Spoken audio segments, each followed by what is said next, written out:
कोविड-19 का कहर इस समय पूरे देश में किस कदर छाया हुआ है, अब यह कहने और सुनने की बातें नहीं रही। रोज आती तस्वीरें अपनी सच्चाई बयां कर रही हैं।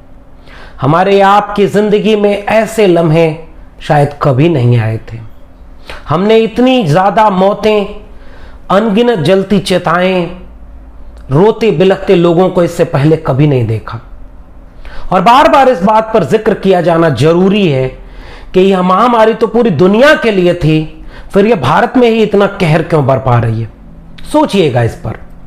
सोचिएगा इस पर भी कि जब लाशों के आने के अंबार बढ़ते जा रहे हैं, कब्रिस्तानों और शमशानों से निकलकर लाशें अब नदियों में तैरती हुई जिलों में पाई जा रही हैं।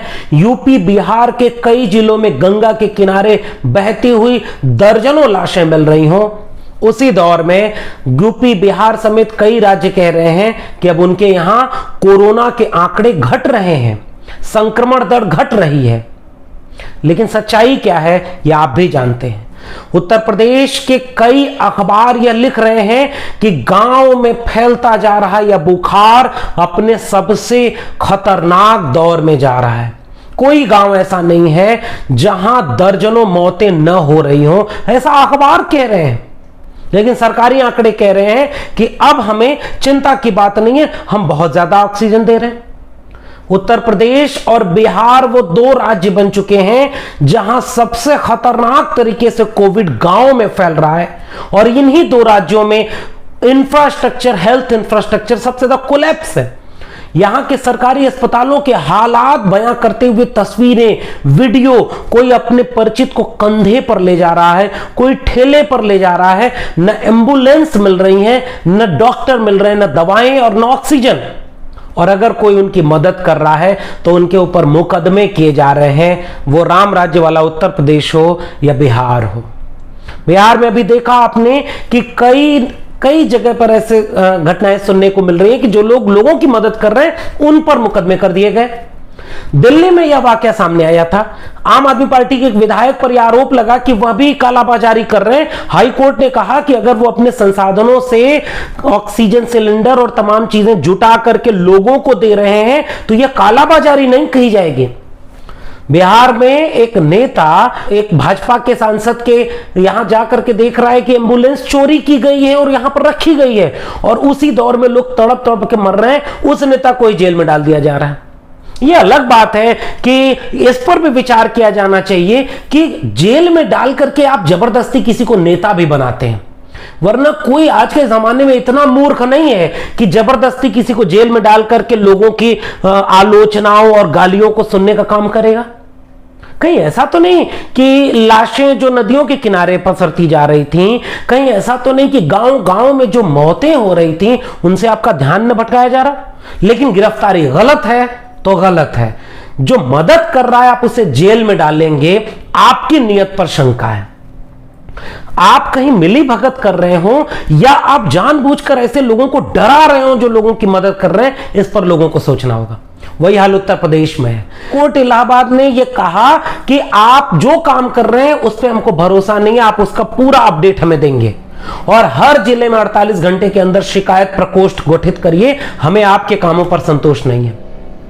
और पूरे उत्तर प्रदेश में संक्रमण फैलता जा रहा है, और उसी समय उत्तर प्रदेश का मुख्यमंत्री, जिसके ऑफिशियल ट्विटर हैंडल पर महाराज लिखकर आता है, वह रुद्राभिषेक करके कोविड से लड़ने की बात कर रहे हैं।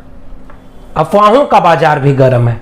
गांव गांव में अफवाहें चल रही हैं कि अगर आपने कोविड की वैक्सीन लगा ली तो आप 3 महीने में मर जाएंगे। तमाम तरह की अफवाहें फैल रही हैं। सरकार और तमाम सामाजिक संगठनों का काम यह कि इन अफवाहों पर रोक लगाए कि कोविड धार देने से नहीं जाएगा, कोविड 5G टावर से नहीं फैल रहा है। उसी तरह अफवाहों पर रोक लगानी चाहिए। अफवाहों को रोकने का जिनके ऊपर जिम्मेदारी थी, ऐसा लग रहा है कि हमारे दौर में वो अफवाहों के गिरोह के सरगना बने बैठे हैं। केंद्रीय स्वास्थ्य मंत्री, जिनको वैज्ञानिक और डॉक्टरी सलाहों के आंकड़े के आधार पर देश का नेतृत्व करना है, वह केंद्रीय मंत्री का बयान अखबार में छपता है कि डार्क चॉकलेट खाने से कोविड कमजोर होता है, कोविड से लड़ सकते हैं आप।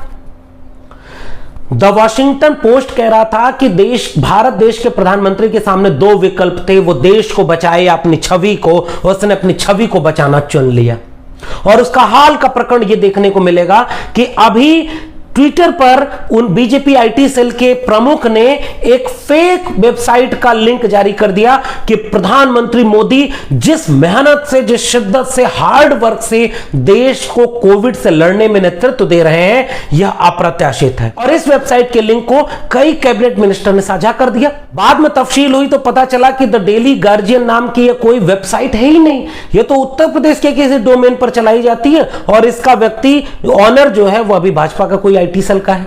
तो जिन्हें अफवाहों को रोकना था वो लोग खुद अफवाहों को फैला करके अपना काम कर रहे हैं। अपनी छवि को मजबूत करके पेश करने के चक्कर में देश के प्रधानमंत्री ने 6 करोड़ वैक्सीन दुनिया के कई देशों में मदद करने के लिए भेज दी और आज वैक्सीन के लिए उनके राज्य कह रहे हैं कि हमारे पास वैक्सीन नहीं है, यह वैक्सीन ड्राइव बंद होना पड़ेगा।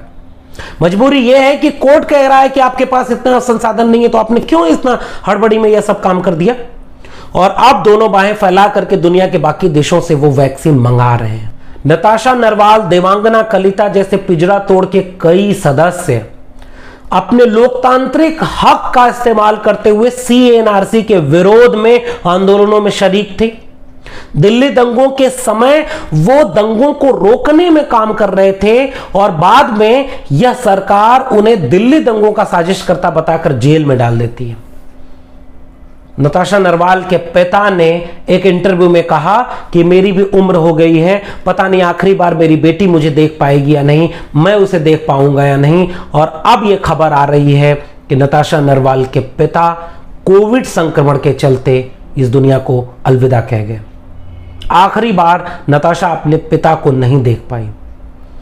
बहुत हुज्जत के बाद कोर्ट ने नताशा नरवाल को अपने पिता के अंतिम संस्कार में जाने के लिए अंतरिम जमानत दी। इन तस्वीरों को गौर से देखिए, इन आंखों को गौर से देखिए, इनका गुनहगार कौन है एक बार सोचिएगा। नताशा नरवाल जैसे विद्यार्थी अनगिनत तादाद में इस समय जेल में हैं, वो किस हालात में होंगे, कैसे टूट रहे होंगे। उनके ऊपर यूएपीए देशद्रोह के मुकदमे लगा दिए गए, जबकि उन्होंने क्या किया था आपको भी जानना चाहिए। उन्होंने अपने नागरिक होने के धर्म को निभाने के लिए, अपने नागरिक होने के धर्म को निभाते हुए सरकार से सवाल करने और उनके खिलाफ आवाज उठाने का काम किया था। क्या इस वजह से आज उन्हें जेल में रखना है? जेल में रखे हुए लोगों के साथ क्या सलूक हो रहा है? राजनीतिक कैदियों को इस समय जो हाल किया जा रहा है उसे एक और घटना से आपको समझना चाहिए। प्रोफेसर हनी बाबू, दिल्ली विश्वविद्यालय में पढ़ाने वाले प्रोफेसर हनी बाबू भीमा कोरेगांव में साजिशकर्ता के तौर पर जेल में डाल दिए गए हैं और इस समय उनकी पत्नी और उनके परिवार वालों ने यह बात कही है कि प्रोफेसर हनी बाबू गहरे और गंभीर तौर पर बीमार हैं।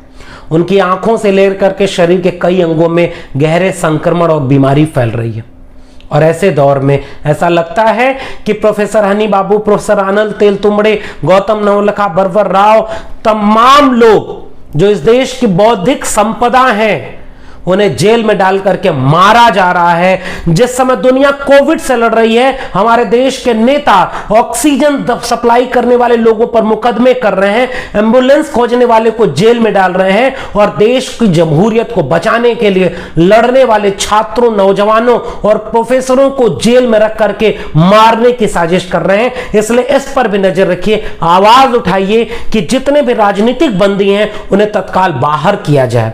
आपको कोविड से लड़ना है, आप लोगों को ऑक्सीजन दीजिए, आप लोगों को दवाएं दीजिए। गांव-गांव में फैलते जा रहे इस कोविड को आंकड़े घटाने के लिए टेस्टिंग मत घटाइए, झूठ मत बोलिए। अपना किला बनवाने के लिए चारों तरफ से आग के अंबार, शवों को जलते हुए जो दृश्य हैं, इनके बीच कैसे नींद आएगी आपको?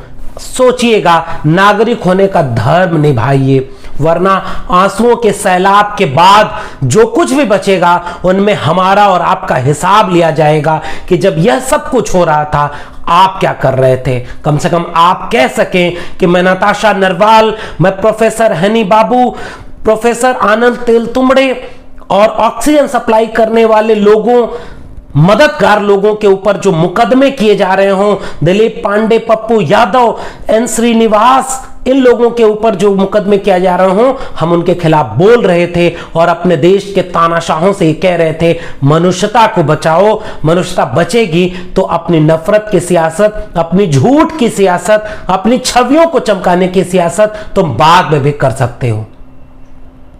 सोचिएगा इस समय हमारी और आपकी जिम्मेदारी क्या है। सोचिएगा क्या हम अपनी जिम्मेदारी निभा रहे हैं। धन्यवाद।